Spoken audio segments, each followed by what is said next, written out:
ఇప్పుడు ప్రభుత్వ అమ్మకాలని వాళ్ళు ప్రైవేట్ పరంగా చేయడం అనేది ఇప్పుడు కూడా అవినీతికి ద్వారాలు తెరిచినట్టే కదా. ఈ రోజు ఏం జరుగుతా ఉంది ఆంధ్రప్రదేశ్లో? ఏం జరుగుతుంది సార్? అడ్డగోలుగా బెల్ట్ షాపులు పెట్టి, పర్మిట్ రూములు పెట్టి, ధరలు పెంచి 20 రూపాయలు 30 రూపాయలు ధరలు పెంచి తగ్గిస్తామన్న వాళ్ళు అడ్డగోలుగా అమ్మకాలు చేస్తూ అడ్డగోలుగా దోపిడీలు చేస్తా ఈ నాయకులు పెద్ద మనుషుల్లాగా మాట్లాడుతూ ఉన్నారు.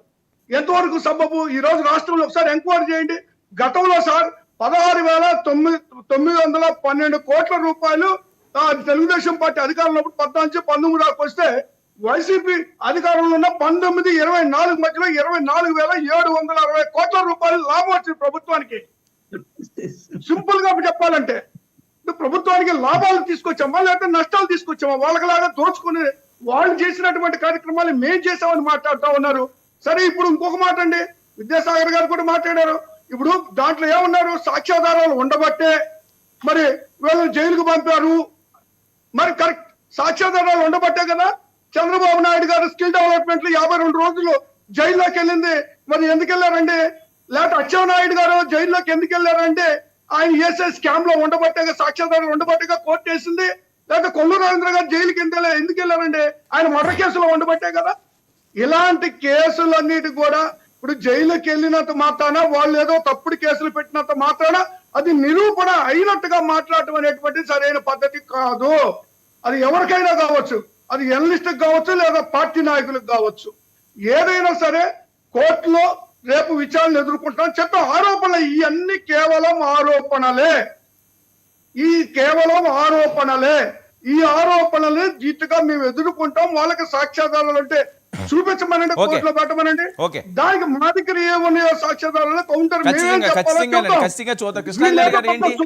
లాగా నీతి మంత్రుల్లాగా వీళ్ళ నాయకుడు ఎప్పుడు జైలుకు పోనట్టు, ఈ నాయకుడికి ఎప్పుడు ఆ జైలు గోడలే తెలియనట్టుగా వీళ్ళు పెద్ద శుద్ధపూసల్లాగా మాట్లాడతామంటే ఎంతవరకు కరెక్ట్ అండి? వీళ్ళకి నాయకుడు జైల్లో లేడా సార్? వీళ్ళ నాయకుడు లేకపోతే ఏ కేసుల్లో లేడా? నేను లేదా వీళ్ళ నాయకుడికి 7691 నెంబర్ ఎందుకు వచ్చిందండి జైల్లో? ఖచ్చితంగా మరి వాళ్ళు చెప్పిన దాని ప్రకారం అయితేనే సాక్ష్యాధారాలు ఉంటేనే జైల్లోకి పోతారు అన్నారు అని మాట్లాడుతున్నారు మా నాయకుల పైన ఈ రోజు. మరి వాళ్ళ నాయకులు కూడా అదే సాక్ష్యాధారాలతో పోయారు కదా. ఢిల్లీ నుంచి కోట్లు ఖర్చు పెట్టి స్పెషల్ ఫ్లైట్ లో లాయర్లు తీసుకొచ్చి బెయిల్ కి అప్లై చేశాడు కదా చంద్రబాబు నాయుడు గారు. ఇచ్చారా బెయిల్ హైకోర్టులో? ఇవ్వలేదు కదా.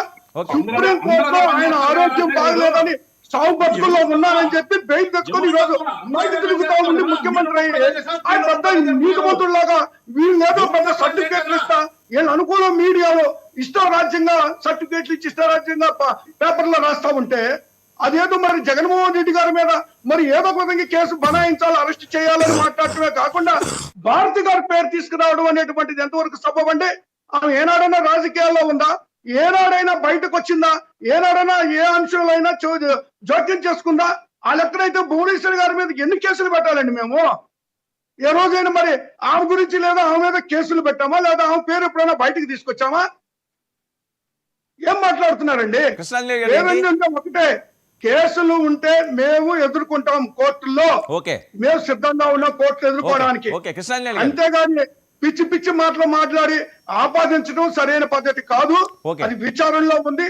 విచారణలో జరిగిన తర్వాత అప్పుడు మాట్లాడదు ఏదైనా సరే. కృష్ణాంజలి గారు, వర్మ గారు ఇందాక రాజశేఖర్ గారు అడిగారు ఏంటండి మీ దగ్గర ఏం ఆధారాలు ఉన్నాయి ఏంటి అని అడిగారు. సిట్ చెప్పినటువంటి అంశమో లేదా ఇంకొకటో ఇది కాదండి. సిట్ కూడా నేరారోపణలే చేస్తుంది కాదనట. కానీ మీ ప్రభుత్వం ఉన్నప్పుడు మీరు 5 ఏళ్లలో ఎవరైతే ఇప్పుడు నిందితుడిగా అరెస్ట్ అయినటువంటి ఇప్పుడు ఎంపీ మిథున్ రెడ్డి ఉన్నారో ఆయన బలవంతంగా రాయించుకున్నటువంటి ఎస్పీవై ఆగ్రోకి సంబంధించినటువంటి ఆ డిస్టిలరీ కంపెనీకి మీ ప్రభుత్వము మీ ఎంపీ కాబట్టి బలవంతంగా రాయించుకున్న ఆ కంపెనీకి 1863 కోట్ల రూపాయల ఆర్డర్ ఇచ్చారండి మీరు. అయ్యా ఎలా ఇచ్చారు? మీ ప్రభుత్వము మీ ఇష్టమైనట్టు మీ